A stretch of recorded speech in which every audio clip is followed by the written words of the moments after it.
Não foi em outubro, mas parece que Jair Messias Bolsonaro pode acabar preso em novembro, mês que vem. Será mesmo? Quem é que tá dizendo isso aí, hein? Os próprios advogados dele? Vamos perguntar aqui o que tá rolando para o Pedro Zambarda no plantão do Meteoro.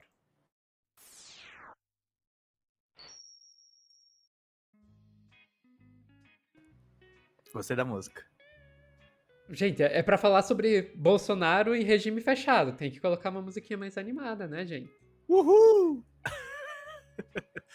Sofia, isso já está sendo ventilado há algum tempo, tá? Mas o Lauro Jardim deu uma nota curta aqui falando do que está pensando os advogados do Bolsonaro, né? Então eu vou ler a nota inteira. É basicamente um parágrafo só. Aquelas coluninhas que, enfim, a gente fica às vezes com o pé um pouco atrás, né, Sofia? Que também é cheio de ter plantação nessas colunas, mas essa foi bem direta, né? Defesa já admite prisão Aliás, de Bolsonaro. extremamente direta, né? Um É, parágrafo. de um parágrafo. Defesa já admite prisão de Bolsonaro em regime fechado no início de novembro. Quase, acho que o advogado ligou pro Lauro e falou, ó, é isso, publica, eu não vou falar mais nada. Senão ele vai ter, ai, ai, minha barriguinha. A expectativa da defesa de Jair Bolsonaro é que no início de novembro, o Supremo Tribunal Federal decrete a execução de sua pena, ou seja, sua ida para a prisão em regime fechado. Então, essa é a notícia. Está repercutindo em todos os meios. O DCM traz aqui um contexto para essa nota do Lauro Jardim que eu vou ler para vocês, com o mesmo título, né? Bolsonaro pode ser preso em regime fechado no início de novembro. O que diz aqui? A condenação em situação atual. Bolsonaro foi condenado pelo Supremo em 11 de setembro a 27 anos e 3 meses de prisão pelos crimes relacionados à trama golpista. Eu tô lembrando do Pedro Palusa e tendo boas memórias desse dia maravilhoso. Depois daquele voto terrível do Fux, lembra? Uhum. Coisa horrorosa. A primeira turma o considerou culpado por golpe de Estado, tentativa de abolição violenta do Estado Democrático de Direito, organização criminosa armada, dano qualificado ao patrimônio público e deteriorização do patrimônio tombado. O regime inicial definido é o fechado. Vale lembrar que, atualmente, o ex-presidente cumpre prisão domiciliar por suspeita de tentar interferir no processo que investiga a tentativa de golpe. Divisão de penas. Na divisão de penas, Bolsonaro recebeu 8 anos e 2 meses por golpe de Estado, 6 anos e 6 meses por tentativa de abolição do Estado Democrático de Direito, 7 anos e 7 meses por organização criminosa armada e 2 condenações de 2 anos e 6 meses cada por dano qualificado e deteriorização do patrimônio tombado. Somadas, as penas alcançam 24 anos e 9 meses de reclusão e 2 anos e 6 meses de detenção. Além disso, o Supremo Tribunal Federal fixou 124 dias multa, avaliados em 2 salários mínimos cada, o que deve superar R$ 300 mil.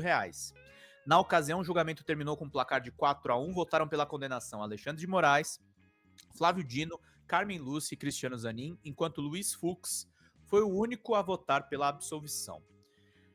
Então nós temos essa pena aplicada. E aí, Sophie, eu achei um texto, que na verdade é a reprodução do podcast de 13 de setembro do Brasil de Fato, entrevistando o Lenny Streck. E eu conversei com o Lenny Streck hoje. E ele também acha que a prisão deve acontecer em novembro mesmo. Ele já achava isso em setembro. O que diz o Lênio?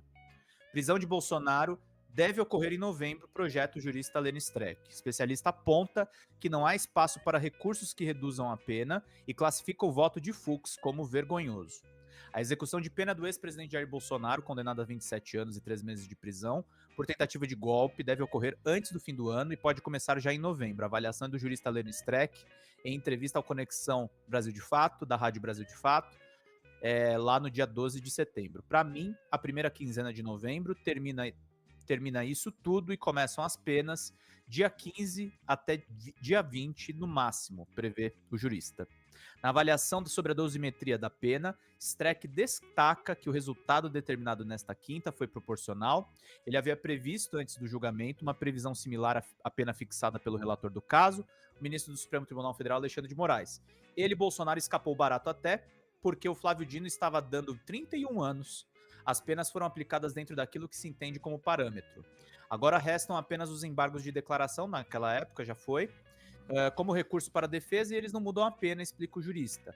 Eu, como advogado, até gostaria que para os meus clientes, por exemplo, eu pudesse usar os embargos de declaração para baixar as penas, mas o Supremo não deixa, o STJ não deixa, e agora não vai ser permitido para o Bolsonaro também.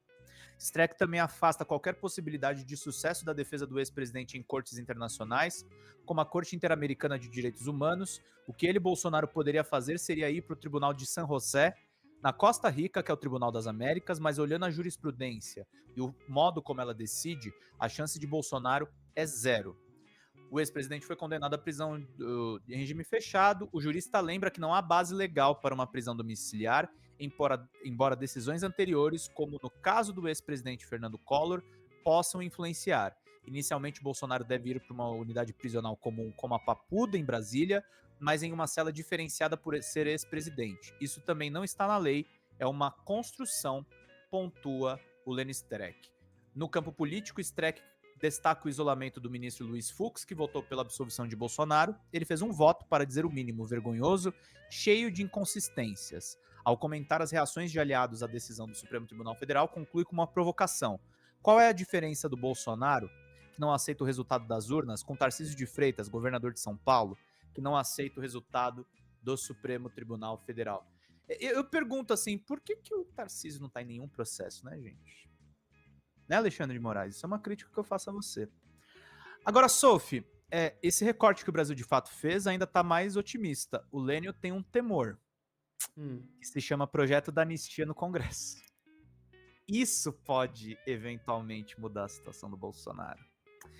E aí, é uma coisa que a gente precisa colocar, gente. A gente precisa aí começar a ir pra rua. Se a gente conseguiu derrubar a PEC da bandidagem, a gente precisa começar a pressionar para não ter qualquer tipo de anistia. Não pode ter nem dos bagrinhos, gente. Porque isso pode ter reflexo na própria punição ao Bolsonaro. Só que é o que o Lênin falou. Inicialmente, 27 anos de condenação, é óbvio que ele vai ser preso eventualmente. Mas aquela pergunta que você fez no outro corte, Sofia. Aliás, no Entre Cortes. Quando é que ele vai para prisão domiciliar? Se passar qualquer tipo de anistia, ele pode ir antes. Eu vou ser bem sincera com você, Pedro. Eu sou mais pessimista ainda. Eu acho que o Bolsonaro vai para prisão domiciliar, independente de projeto de anistia ou não.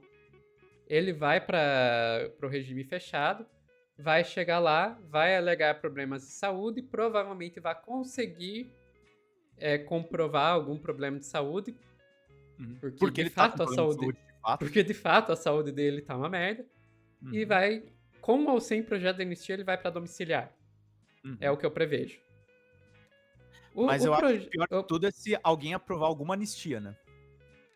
Ou aprovar alguma anistia pra mim é mais complicado, porque é quanto tempo que ele vai ficar na domiciliar antes de ir pra aberto. Porque domiciliar, se ele vai pra domiciliar e continua em regime fechado, ok, pelo menos ele tá lá, tá preso, sabe?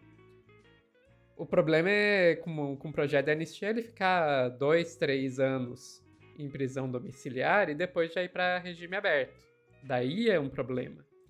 Agora, eu não sei se eu sou tão pessimista com isso, porque o projeto de anistia, ele não tá indo muito bem das pernas. Até o tal projeto da dosimetria lá, do Paulinho da Força, já virou praticamente o só mais 72 horas, né? Era pra ter sido votado semana retrasada, daí depois foi, não, vota semana passada, agora diz que vai votar nessa semana, se bobear, acaba pra semana que vem, sabe? Porque não tem clima pra votar um projeto de anistia nessa situação. O que eu realmente me preocupo mais do que projeto da anistia é essa outra coisa que você trouxe. Essa blindagem em cima do Tarcísio, e eu vou te dizer, não é só blindagem em cima do Tarcísio, não. É blindagem em cima da Michelle também. Sim. É a blindagem em cima do Flávio também. Tem um monte de gente aí que tá com um monte de esqueleto no armário. O armário tá com a porta aberta, todo mundo sabe os esqueletos que estão lá dentro e mesmo assim não acontece nada. Aí que eu acho que é o grande problema.